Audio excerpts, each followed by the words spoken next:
Mizmor LeDavid, Adonai roi lo echsar. Minote sheyarbitzeni al me menuchot yanachaleni. Nafshi shovev. Yanacheni v'magle tzedek l'ma'an shemo. Gam kirelech begetz amavet. Lo irara ki ata imadi. Shiftecha mishantecha ema yenachamuni. Ta'aroch lefanai shulchan neged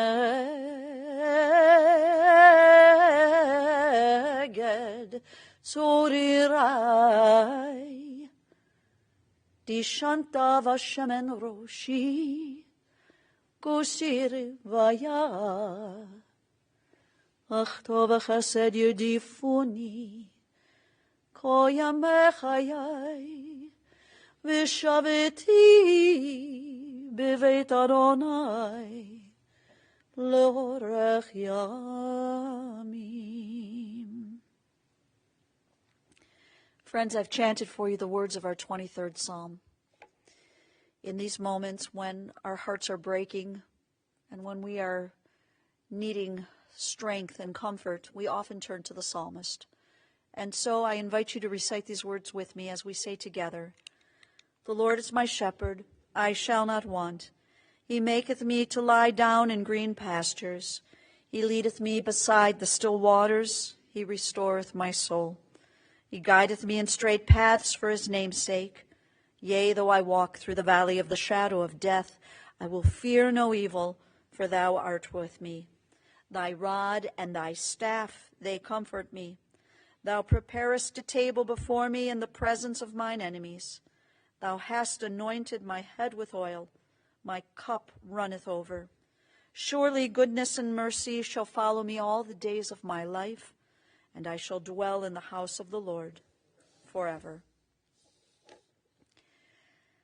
In the rising of the sun and in its going down, we will remember him.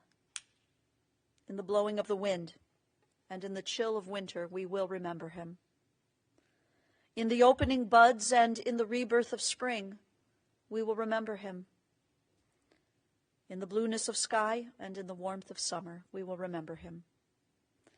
In the rustling of leaves and in the beauty of autumn, we will remember him. In the beginning of the year and when it ends, we will remember him. When we are weary and in need of strength, we will remember him. And when we are lost and sick at heart, we will remember him. When we have joys we yearn to share, we will remember him.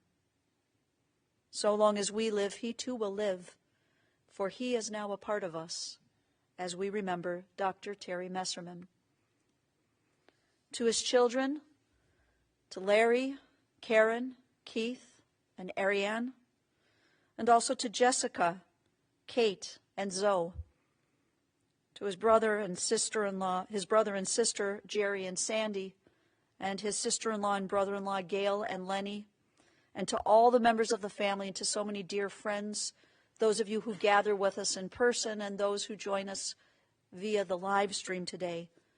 Our hearts are united in this moment as we find the strength to remember, but also to celebrate the life of your beloved Terry.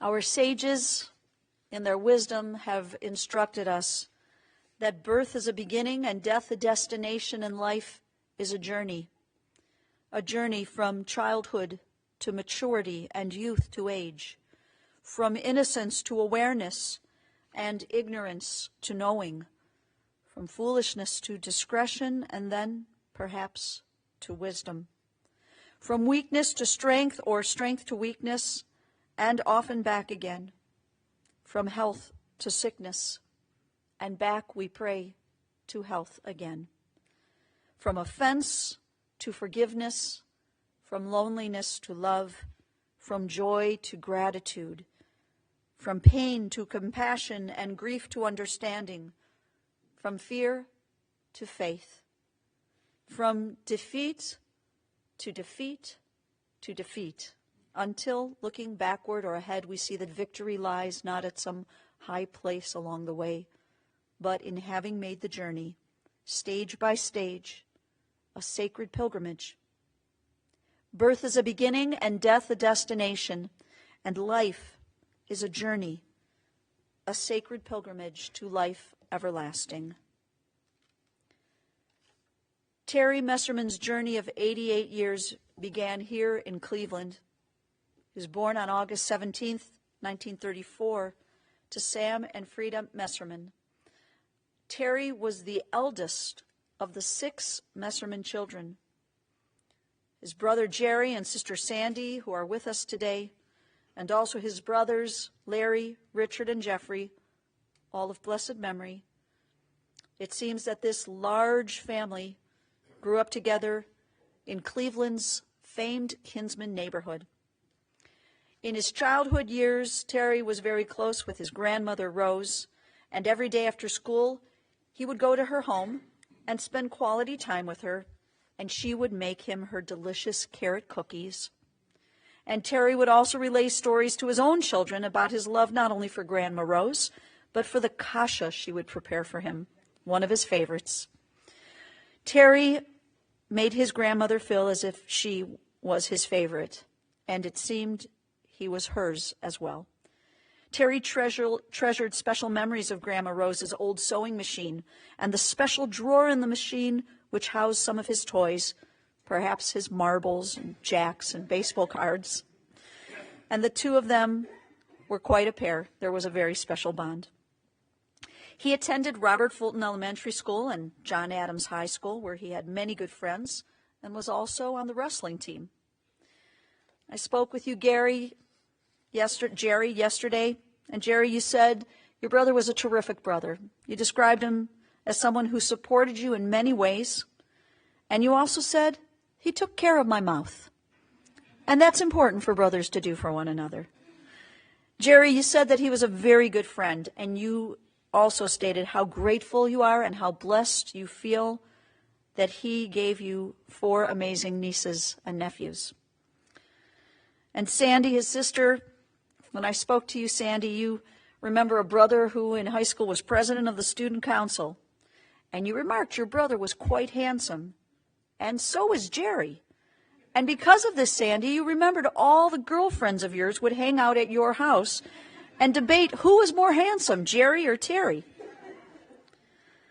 You said he was always a good big brother to you, and as adults, your friendship grew even closer as you would get together for dinners and to play bridge, and always just staying involved with each other and your lives. Now, Jerry and Sandy, I'm told that your brother was quite a prankster. As a teen, while working as a soda jerk at the end of a day, Terry, who was also a known chocoholic, he would scoop the chocolate ice cream out of the large container at the end of the day and would purposely let the ice cream get all over his arm, and then he would lick his arm. And also in his teen years, I can't believe I'm telling you this story, but I am. In his teen years, he and a buddy worked at the local drugstore, and when the feminine hygiene products would come in, they were wrapped in brown paper back in the day. Nobody should see what they are. They were wrapped in brown paper, so Terry and his buddy would write on the brown paper, "For a good time, call," and I told the story. Following his graduation from John Adams, Terry matriculated to Western Reserve University, where he majored in science, and he then went on to attend Northwestern Dental School in Chicago. And his inspiration to pursue dentistry was namely due to his Uncle Theodore, who was also a dentist. During his years in dental school, he met and then married Phyllis Sugarman.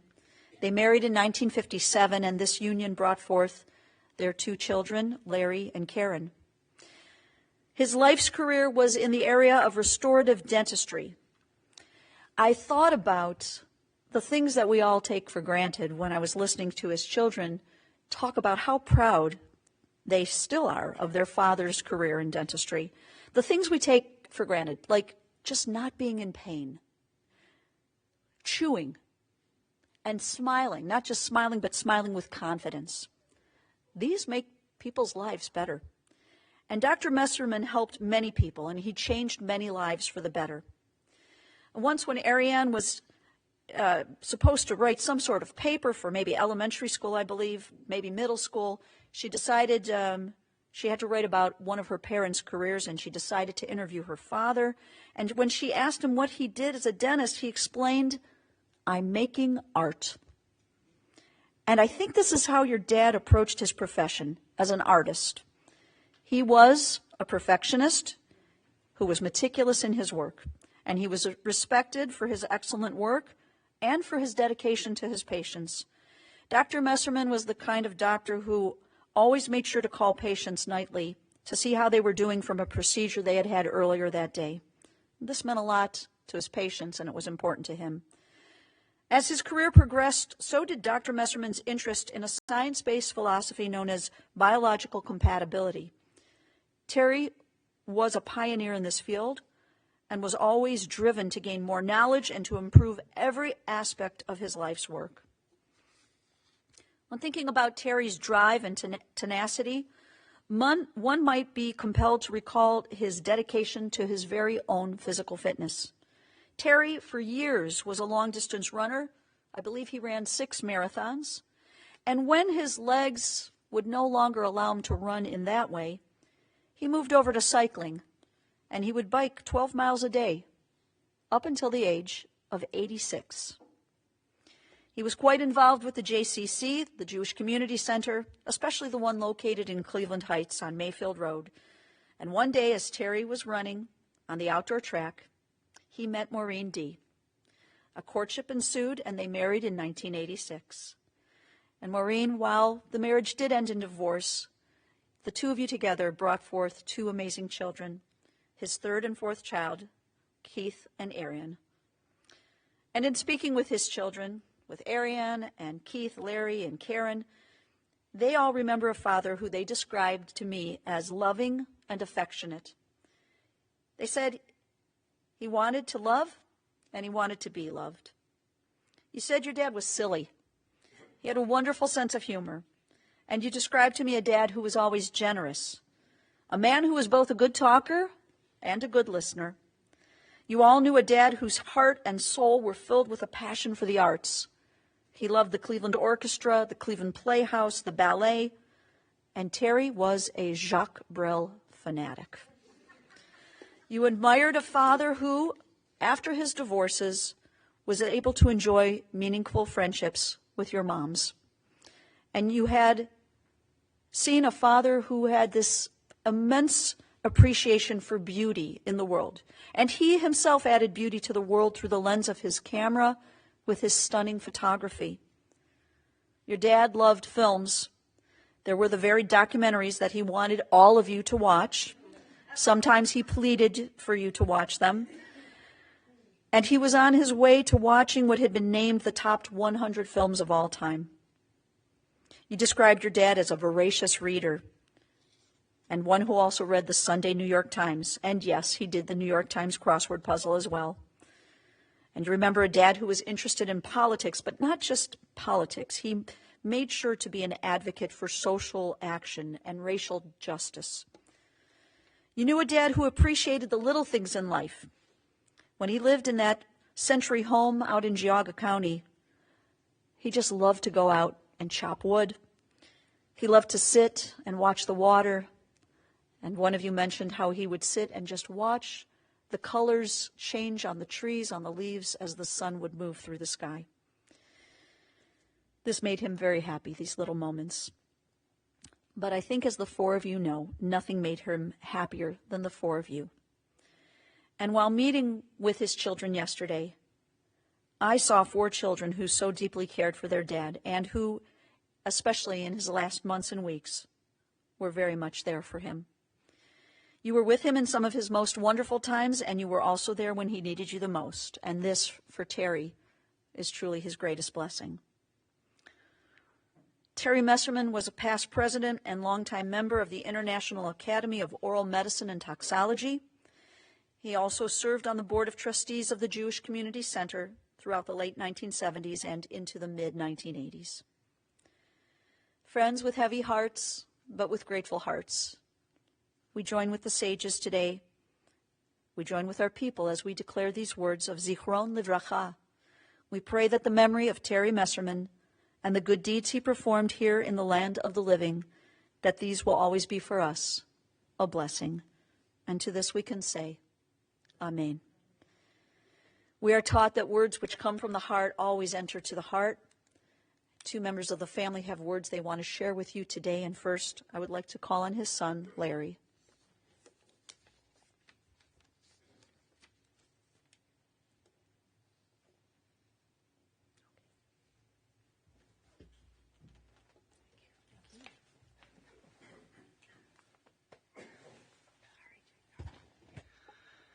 So a few words. First, I want to thank everyone who's in attendance here in person, and I guess these days out there in the virtual worlds too. And I'll try and keep the words few, because one of the gifts that Terry gave me was to be a little bit loquacious, and that's a kind of a nice way to say that we talk a lot. So I'm going to try and keep my comments a little bit limited. I know some of you have things to do. I know the cantor has other obligations, and I have a plane to catch on Saturday. So let me see if I can get to the point. My father, Terry Messerman, I mean, what a strange thing to try and encapsulate a life, with a few words. He was larger than life in many ways. I mean, he's the man who set my life on course, of course. And he was a man of great passion and enthusiasm and sensitivity. As the cantor related, he was an affectionate man. I never doubted that he loved me or my siblings. And as she related, he was a man who was an avid student and appreciator of beauty. And I'm glad that, he realized when he made that comment that his dentistry was a forum for him to realize that passion for beauty, that he really saw his work, his place in the world, in some sense, to bring more beauty into the world. And I sometimes thought that he really had the temperament of an artist, but locked in the body and profession of a dentist. And Uncle Lenny, I don't mean to disparage at all the profession of dentistry. And as the cantor related, many things over the years that allowed him, in addition to his profession, to pursue beauty. My mother, Phyllis, when he and she got married back in 1957, we still have the photos of that wedding. There are a few people who were there, my Aunt Peggy, I think. And, you look at those photos, and when they went off on their honeymoon, of course, his father, being in the car business, arranged for a very nice classic convertible. And it looks like a picture out of Vogue. I mean, they were so beautiful. And unfortunately, they were beautiful, a beautiful couple, but of course underneath there were some challenges, there were some difficulties. They both had hard relationships with their fathers. Amazing how that happens. Sometimes we find each other unknowingly, the same issues. And, the marriage didn't last, but it lasted long enough for Karen and I to come along. And he had, that eye for beauty that in choosing Phyllis, and I would say that eye for beauty in choosing Maureen, his second wife. It wasn't just the skin-deep kind of beauty. I lived in Southern California for 20 years. I know what that kind of beauty looks like. It leads to a lot of suffering and neuroses. No, it was the kind of beauty, even though he may not have realized it consciously, he had a sense for people's character. And Maureen and my mother were able, because of their beauty, their inner beauty, the strength of their characters, to be friends and to bring us all together as a big, kind of ungainly, multi-generational family. And we were able to be together because of their love, their good hearts, their beauty. And so there was that passion, that he had, and the movies and the film and the theater and Jacques Brel that we think he went to at least 12.5 or 2 times, or 24 times. It wasn't a pretentious love of art. He wouldn't have called himself a critic or anything like that. It was like art fed his soul. There was something in art that he could really connect with that made his life richer, and he loved nothing better than to share that richness with others. And yes, sometimes he didn't notice that the others were kind of wandering off or talking about other things, because he would be so enthusiastic, so excited, so inspired. And I feel grateful that he gave that love of beauty, I think, to all 4 of us. My sister Karen becoming a photographer. And, we were just remembering on the way here how we built a darkroom, back in the 60s, my dad and I and Karen. And the magic, this is, some of you, well, you're all old enough, I think, to remember that before the digital age, where you actually developed photographs, in a chemical bath. And Karen was talking about the magic of seeing a picture come alive, the magic of that. And that inspired her to become a photographer. And my brother Keith going off into the Peace Corps, and that social justice perspective and that sense that Terry had, that I think all of us had, of being concerned about the less fortunate. No matter how many gifts we had, and we had a lot of gifts growing up in terms of financial support, gifts that the family did not have when they were younger. And there was always a sense that should be shared with others. You should know about and care about those who had less than you. And my brother spent years in the Peace Corps serving in Africa. And my sister Ariane, again, love of beauty, the natural world, which was one of Terry's passions too, and became a biologist, preserving natural habitats, and an amazing artist in her own right. So that love of beauty, I think, is something, that appreciation of beauty was something that Terry was about. And maybe he wasn't always so conscious of it. And I think, if there was one main fault, I'm going to mention a fault that I see in him now, is he didn't always recognize his own beauty. I mean, yes, he was handsome, and the women were attracted to him, and maybe a few men, too, along the way, and that was okay. But there was something in him, and I think it was related to his father, and I knew his father, in the beginning of my life. He was not a man who honored the gifts of his children. And so there was like a hole, in some sense, a gap in Terry. Many of us have that. It's what I've been told is, one of the basic fears that humans deal with is fear of inadequacy. We all have it. But I think in Terry it was strong. And no matter how much beauty, how many accolades, how many gifts he had, there was this sense of something missing. And I'm afraid at the end of his life it made it a little bit difficult. Because maybe this is what happens with all of us. We look back on our lives and what we didn't do and opportunities that we missed, and maybe hurts that we caused to others, usually inadvertently. And it was hard for him to see that and contemplate that. And I think if I wished anything for him, it would have been that he had forgiven himself. That he would have seen, all the love and grace that surrounds him and the love of his family. And yes, he hurt some of us. We do that as humans. We hurt each other inadvertently. What I've learned is sometimes those closest to us, we hurt the most. It's hard to see that. But there's some kind of redemption. There's some kind of possibility that happens when we can see that. And we can say, I forgive myself for being imperfect, for not having made the choices that I would make now. Maybe I ask for forgiveness in others. Maybe I look at my life, like a work of art. And I think that was the ultimate work of art for Terry or for any of us.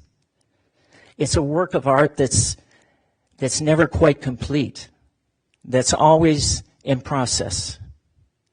And, it becomes a richer work of art when we can see the beauty around us in nature, in each other, in literature, in film, whatever that may be for you. When you can see that beauty, it reminds us of something bigger that we can be, something better, more beautiful.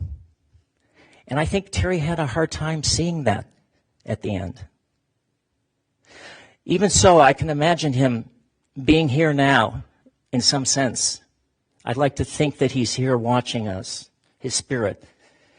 Released from those fears, that sense of inadequacy, the physical challenges that he had in the end. And I want to particularly honor my siblings, Karen and Keith and Ariane. They were there to support him day to day, minute to minute, 24/7, to help him in his journey at the end. And that was a huge blessing, as the cantor related. But I'd like to think of him here now, released and free, and saying, come see this book, come look at this movie. And it's a story of someone who had all kinds of trials and tribulations, who celebrated life, who got hurt, who got bumped along the way, tragedies, the loss of a brother at a very early age, but lived a good, full life. And it's my story. And come see the beauty of that story and touch upon that and make that story more complete, as all of you have in some sense, even here now, even hearing about his life, even if you didn't know him. Part of that story that was his life, and now we get to go on and live that beauty as best as we can. So I thank you. Thank you for being part of that great weaving that is his life, is our lives, and helps us to be better, I hope, in the process. Thank you. Oh, I just want to say just a little funny thing, if I may. I know I'm taking a little bit of time, but my brother Keith is going to come to speak. And, I have to admit, when Karen and I were, we were out of the house already, and here we had a younger brother and sister. And we would come home, and all the pictures in the house were Keith and Ariane. And Karen and I, we might have a picture on a magnet, on the refrigerator, and usually behind the magnet, so you couldn't really tell. And I was like, he forgot about us. And then it took me a while to realize that, Karen and I never had children. Terry never had grandchildren. And so Keith and Ariane, they were, yes, his children, but in a sense, like the grandchildren, not, I don't mean to say that in a bad way, but it's natural. Older people need that sense of youth and beauty and possibility. It makes the later years all the richer and easier to deal with in terms of the challenges and limitations. So they brought a great blessing, a great joy to my father in his latter years. So I thank them for that. Thank you, Larry. Thank you so much. And we want to also call on his son, Keith.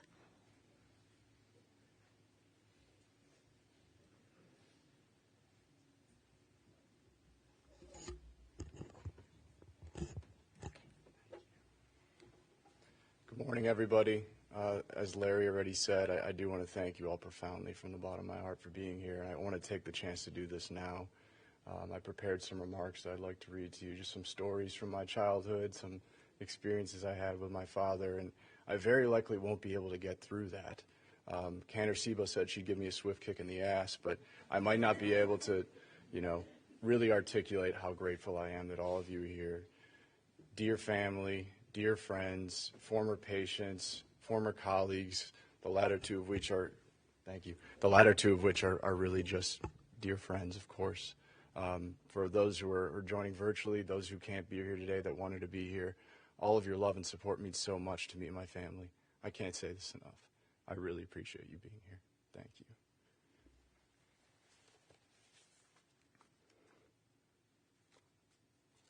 I should have unfolded this first.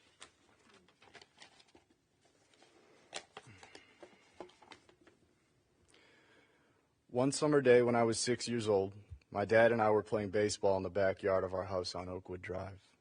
He was throwing me batting practice when something extraordinary happened. My very uncoordinated swing made perfect contact, and I hit a towering fly ball arching over the yard and through a second-story window of the house. This was bad. Little boys are not supposed to break glass windows with flying objects, and everybody knows that. Before I could react, however, my dad turned around slowly and faced me, grinning from ear to ear. He said, "Get in the car. We're going to the park." Instead of being punished, as I would be for every window I broke thereafter, my father rewarded me by immediately taking me to the baseball diamond where the big boys played. It was one of the greatest moments of my life. We never played in the yard again. Looking back on that day, I realized my success in the backyard was probably the apex of my baseball career. But it was only the beginning of a shared pastime between me and my father that continued for many, many years. We would load up the car with equipment and go to Bexley Park in South Euclid or the massive field at the entrance to the old Mayfair Swim and Tennis Club by the Cuyahoga County Airport. With just two of us on the diamond, we would play catch. He would throw me some batting practice, and then I would run out to the outfield, and he would hit me fly balls for hours. Some call this hitting fungos because you go and have fun, we always thought. We had bags full of baseballs, softballs, lacrosse balls, golf balls, appropriately sized rocks. My dad would tirelessly crank these things hundreds of feet into the air while I would run around underneath trying to catch them. As much as I enjoyed playing organized baseball with friends, I never enjoyed the game quite as much as the 500 times my dad and I went to the park, just the two of us, and played until he became exhausted or the sun went down, whichever came first. You must realize that when I was a child, Terry was already too old for me to fully comprehend. I never had a good answer for the other kids when they'd ask why he was 20 or 30 years older than their dads. His marathon running days had long passed, his hair was gray, but he was still fit and full of energy. And it was amazing that he could keep me entertained on a ball field for hours, which he willed himself to do until he was 70 years old. He still looked pretty old, though, even if he never looked his age. When Ariane and I would get picked up from school, teachers and staff would say, "Aw, your grandfather's so sweet." I think this really bothered both of us because we wanted Dad to be young. We wanted him to live a long life, and we wanted him to be in our lives forever. Terry was extremely loving and supportive as a father. Moreover, he was proud of us and wanted to encourage our interests. As children, we swam on a swim team, took art lessons at Cleveland Museum of Art, and went on family trips every summer to the Alleghenies in western Pennsylvania. I don't think he ever missed a recital or an elementary school play. When Ariane and I were attending Heights High, he came to just about every single one of Ariane's swim meets and my baseball games. Even if I had a game in Menor or Lorraine at 3 p.m. on a weekday, he was there, sitting behind home plate in his blue folding chair, cheering me on. Our father's ubiquitous presence at our extracurricular activities was very meaningful to us and equally so to him. Like I said, he had lived a long life before my younger sister and I came along, so it felt pretty cool when tales of our adventures or misadventures started popping up in the mosaic of stories he was constantly telling. One of his favorites came when he was coaching a soccer team Ariane and I played on when we were 4 and 5 years old, respectively. This is already pretty funny if you think about it. I don't know why they let him be the soccer coach. My father knew nothing about the game whatsoever, but he sure looked the part in his white polo tucked into his short navy blue running shorts that were way too short, the socks that were pulled up way too high out of his tennis shoes. I remember him with a little clipboard and a whistle. He was very cute. I remember playing on the soccer team was a lot of fun. Ariane picked flowers on the field, and I ran with the herd of children, fiercely kicking around the ball. One day, Ariane picked an incredible amount of flowers, and our team was losing very badly. It was a rough day for our goalkeeper in particular, an Orthodox Jewish boy named Avi. Poor Avi was the smallest kid on the team, and he was doing his level best to keep the ball out of the net. Terry watched helplessly into short shorts as the other team got yet another breakaway. A kid broke off from the herd with the ball, passed my sister, who was by now picking flowers outside the boundary lines of the field of play, and came bearing down on little Avi. Determined, our man stood at the ready between the goalposts when all of a sudden a gust of wind picked up and blew Avi's yarmulke onto the ground away from the goal. My father looked on as Avi encountered a serious moral dilemma in real time. Does he pick up the yarmulke and betray his duty to his teammates? Or does he try to save the goal and risk betraying his duty to God? Time was running out. Avi was frozen, and the other kid was almost in position to shoot. In a moment, Avi jumped over and picked up his yarmulke. The other kid kicked and absolutely shanked the ball, missing the frame of the open goal completely. Faith triumphed over vanity that day. My father was deeply moved by this.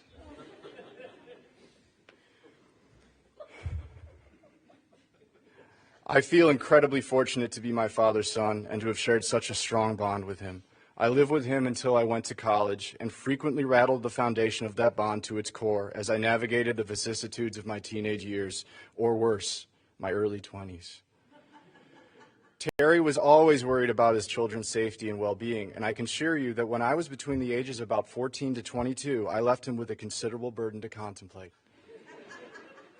We had plenty of rough times in the 20 or so years I spent living under his roof before I went to college, then for a short stint after I moved back to Cleveland, and over long visits giving him care. Our relationship became stronger with everything we overcame. We always stuck together, and we always made amends because my father loved me and believed in me no matter what. His support meant everything to me, and I always felt a responsibility as his son to reciprocate whenever I could. When my wife Kate and I were preparing to move back from Tanzania in 2019, my father asked me to help him close his dental practice. He had discussed retirement for a couple years, and I was very excited for him. I came home in August, and he wanted to retire by October. Of course, I told him, I'd be happy to answer the phone for a few weeks and move some boxes while I got settled stateside. In November, it suddenly dawned on me that I had been duped into managing my father's practice for an indefinite period of time. My father wasn't talking to me about retirement anymore, and I kept overhearing conversations with some of you that are here in this room in which he would punt his tentative retirement date into 2020. We needed to have a chat. Terry couldn't give up his practice, and he couldn't give up his patience. It defined him, and I know he couldn't think of anything else he would rather do at that point in his life.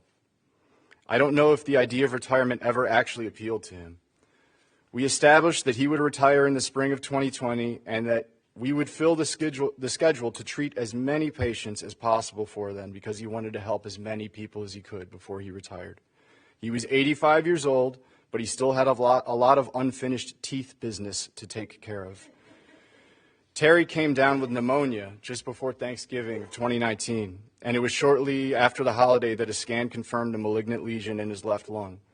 He was diagnosed with stage 3 lung cancer a few weeks later, and he never stopped seeing patients until he underwent surgery to remove most of his left lung on March 23, 2020, 1 week after the COVID-19 shutdowns. We quarantined in his house for 5 weeks together while he recovered. All of that seems so long ago now. It was the beginning of a long fight that Terry fought bravely for 3 years, culminating in his passing on Sunday. It was also the beginning of an overwhelming outpouring of love and support for Terry that lifted his spirits immensely.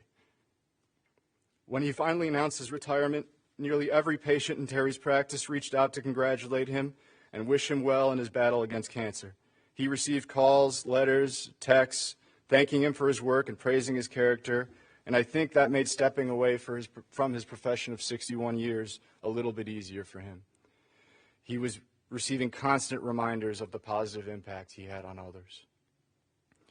Terry continued to receive support as his disease progressed, including from his oncology team, his palliative care team, and particularly from his PCP, Dr. Jill Miller, whom he loved very much.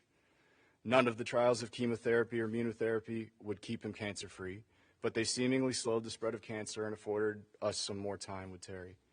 There was an extensive network of friends and family that helped Terry through this time. My Aunt Gail, my mother Maureen, Terry's friend Sally Greco were among those who took him to and from oncology appointments and kept him company in the hospital. None of Terry's children currently live in Cleveland, and his daughters Karen and Ariane made tremendous sacrifices to stay with him for months at a time. During the summer of 2021, 3 days after Kate and I moved from Cleveland to Denver, to be exact, my father fell off his bicycle and broke his hip. Karen was there to take care of him for the entire summer.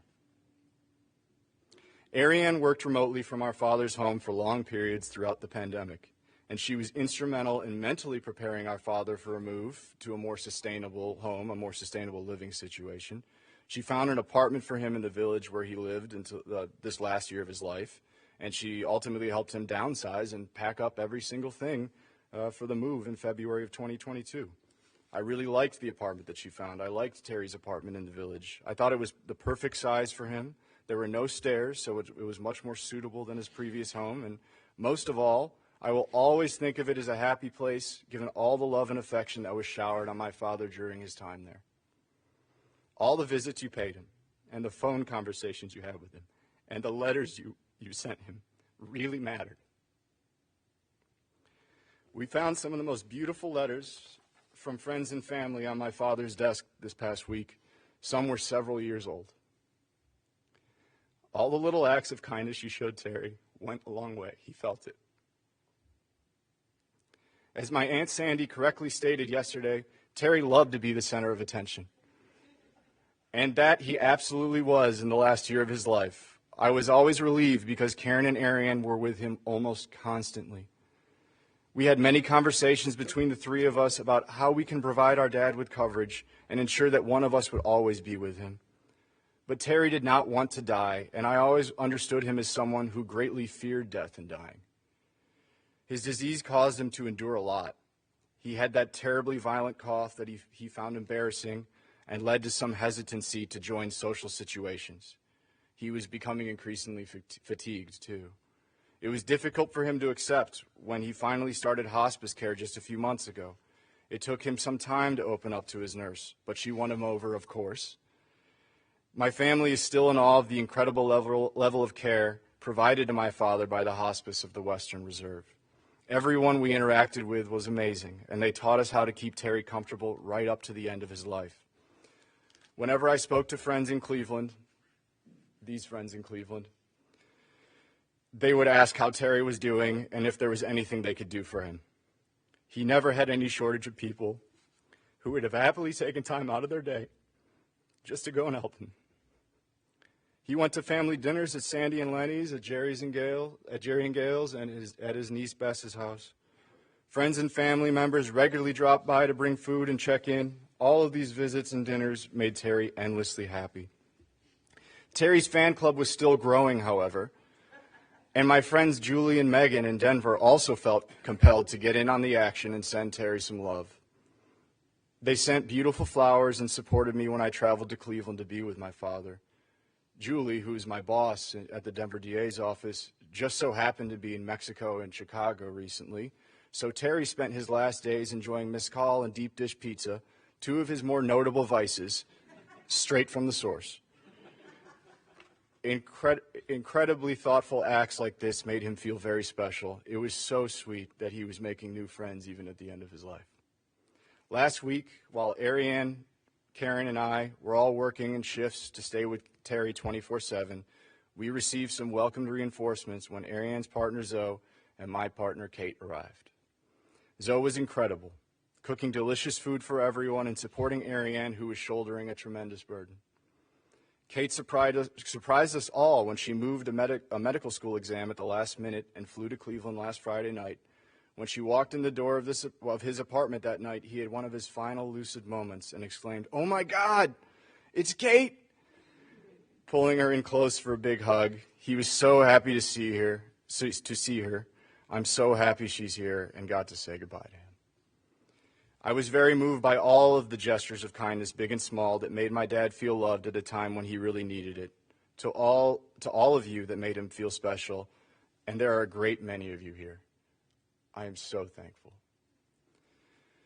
I found an interesting scrap of paper when cleaning up my father's apartment yesterday, and I thought I would close by sharing it with you. Terry had jotted down a quote from Virginia Woolf and stuck it in his sock drawer for some reason. The past is beautiful because one never feels an emotion at the time. It expands later, and thus we don't have complete emotions about the present, only about the past. My past is filled with wonderful memories of my father. I'm very lucky for that. Life is so beautiful when you're surrounded by love. My father lived a beautiful life, and all of you gave that to him. I'm eternally grateful to each of you. Thank you.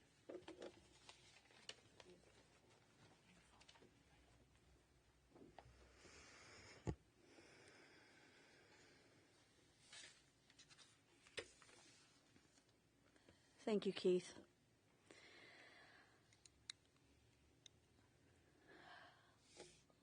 Last night I learned that Terry had a favorite song.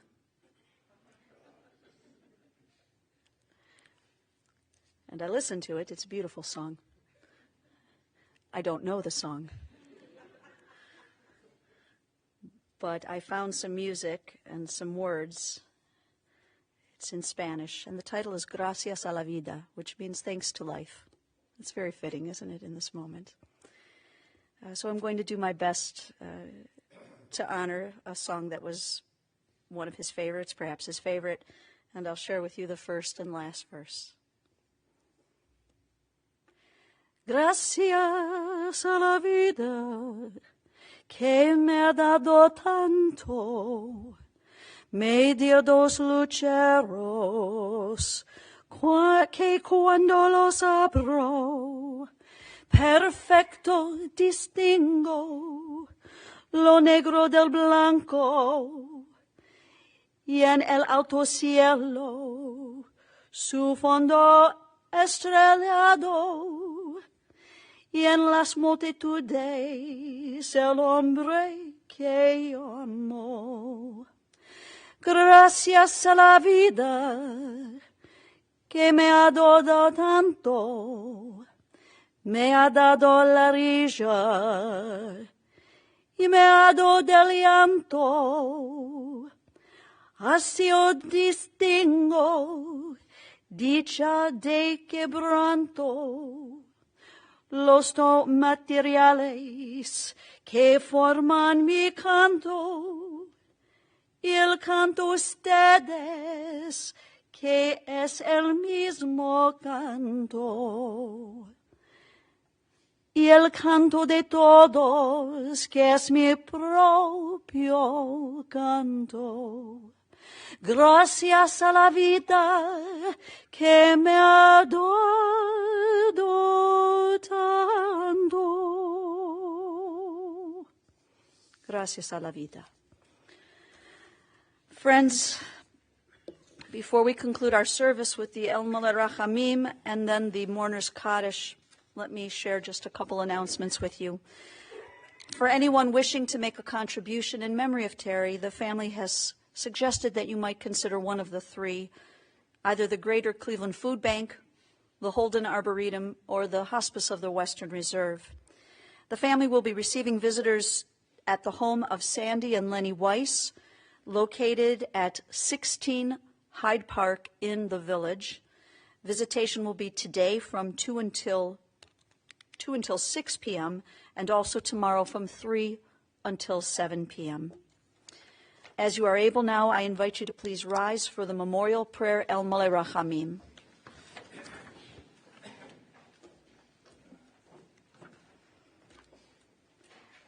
El Maleh Rachamim shochen במרומים, המסמך נכונה תחת כנפי השכינה, במעלות קדושים וטהורים, כזוהר הרקיע המזהירים, את נשמת טוביה בן פרידה ושמעון יוסף הלוי, שהלך לעולמו בגן עדן תחי מנוחתו.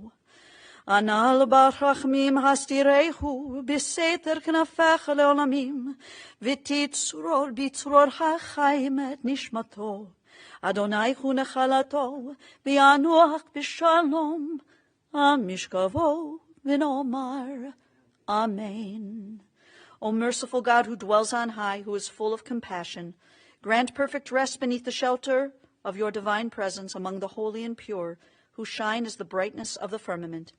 To our dear departed, Dr. Terry Messerman, who is known by the Hebrew name as Tuvia ben Freda Vishimon Yosef Halevi.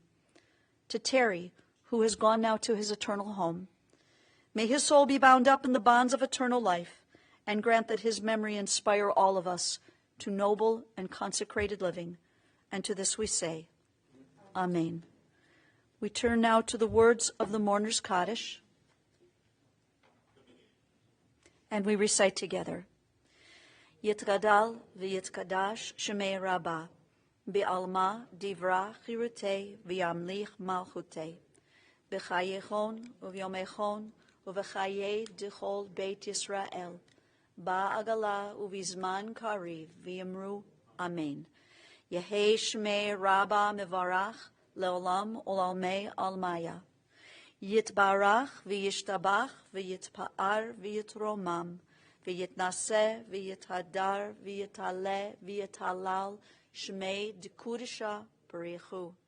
Le'ela min kol birchata v'shirata tushbechata v'nechemata da'amiran bi'alma b'yamru Amen.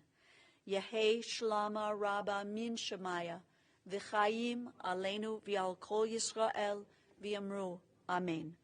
Oseh shalom bimromav, hu ya'aseh shalom, aleinu v'al kol Yisrael v'yamru Amen. We pray that God, who makes peace in a high place, will send peace and comfort to you, the mourners, to Israel, and to all humankind. And to this we say, Amen. Friends, on behalf of Terry's entire family, we thank you for your love and support today. As you have come here today in peace, may you go forth in peace.